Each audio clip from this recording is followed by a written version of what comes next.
法庭中，安博提到他出席重要场合是使用这个遮瑕膏。如果明天有重要场合要出席，遮瑕膏真的可以遮住淤青疤痕吗？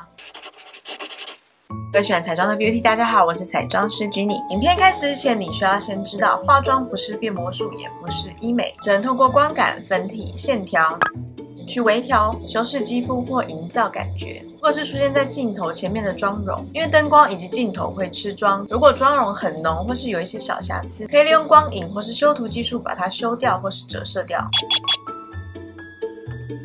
以明星的妆容来说，如果是出席活动现场，会有很多人看到真实的你，妆容状态自然是越服帖、越薄透，越像自己越自然越好。本支影片纯粹讨论淤青及遮瑕的问题，并没有对任何人做出攻击。另外，我不是学特效妆出身，不是专攻特效化妆的彩妆师，但我可以就我从业10几年，曾经遇过一些身体有淤青或者是脸部有些痘疤的经验，来跟大家分享我自己的遮瑕技巧。假设今天是非常严重的紫色淤青，一大片的那一种，整片的，必须要透过非常多的堆叠技巧，或是我们可以用其他的方法让淤青看起来不要这么明显。以目前的产品以及技术来说，因为我们必须要尝试的盖住淤青的区域，通常那一区的妆感看起来都会比较重。另外，除了考量到在遮瑕当下要遮盖我们的疤痕，让它看起来不要这么明显，我们还要考虑到遮瑕过后，这个遮瑕在我们的脸上的持妆程度，会不会浮妆，会不会不贴，或是会不会很容易融化。环境、气候、肤质、手法、产品都是影响妆容持久的变因。如果是在高温易出油喷汗的状况下，很有可能会在化完妆的几个小时后，会露出一点点的小破绽。所以明星及模特儿才需要维持自己良好的状态以及肤况，现场也才会需要有彩妆师在旁边帮忙补妆。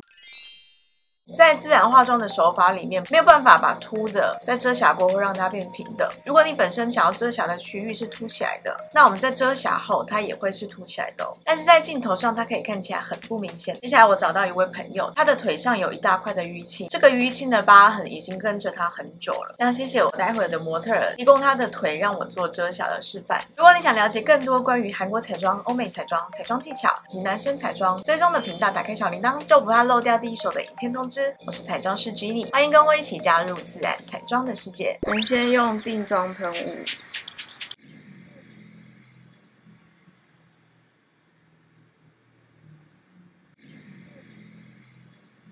然后这边是有一点点青色、咖啡色跟一点点深橘色。然后我们现在要来选颜色，一个颜色是跟身体比较接近的颜色，然后一个是带有一点橘色调比较深的颜色。那如果你是像这一种一盘的呢，你可以先用一点点这个颜色，然后再补上这个。然后我们先用压的方式，看它会不会看起来灰灰的。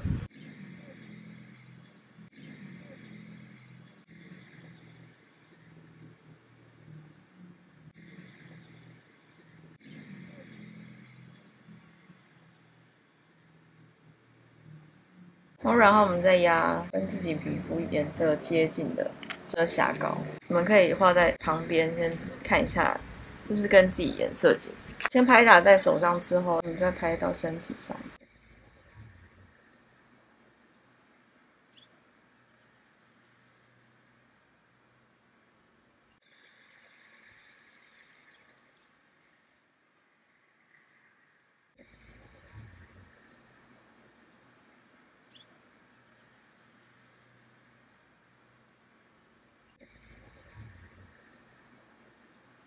补上这个，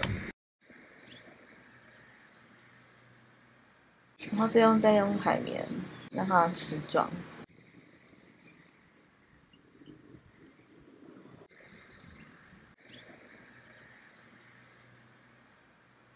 那我们现在要压蜜粉，蜜粉大家可以直接用这种粉扑，用压的方式。那为了避免让旁边看起来有点落差，旁边也会带一些粉。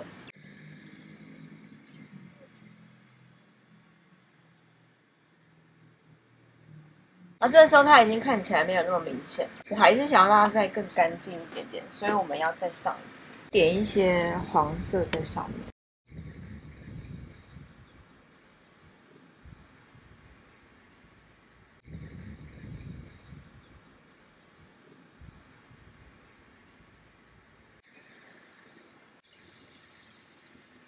后再压上蜜粉。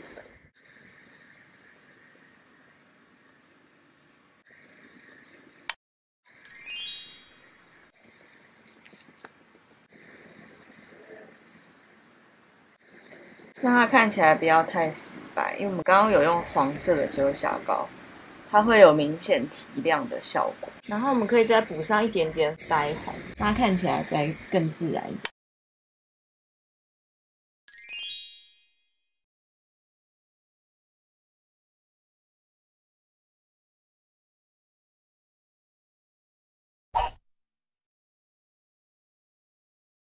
看完了以上的遮瑕方法，曾经有因为淤青需要遮瑕吗？如果你还有想看其他的主题，欢迎在下方留言。不要忘记追踪我的频道，开启小铃铛，就可以收到影片的第一手消息哦。我们下一支影片见，拜拜。